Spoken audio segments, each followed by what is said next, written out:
Austria کے دارالحکومت Vienna میں پاک سینٹر مسجد المدینہ میں شہدائے کربلا کی لازوال قربانیوں کو خراج عقیدت پیش کرنے کے لیے روحانی محفل کا انعقاد کیا گیا۔ محفل میں آسٹریا کے چھوٹے بڑے شہروں سے پاکستانی کمیونٹی کے بزرگوں، نوجوانوں اور بچوں نے بھرپور شرکت کی۔ محفل کا آغاز تلاوت قرآن پاک سے کیا گیا۔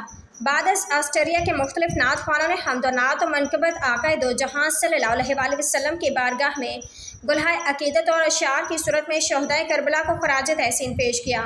پاک سینٹر مسجد المدینہ کے خطیب اور اسلامک اسکالر علامہ غلام مصطفیٰ بلوچ نے اپنے خصوصی خطاب میں کربلا کے شہداء پر تفصیل سے روشنی ڈالی۔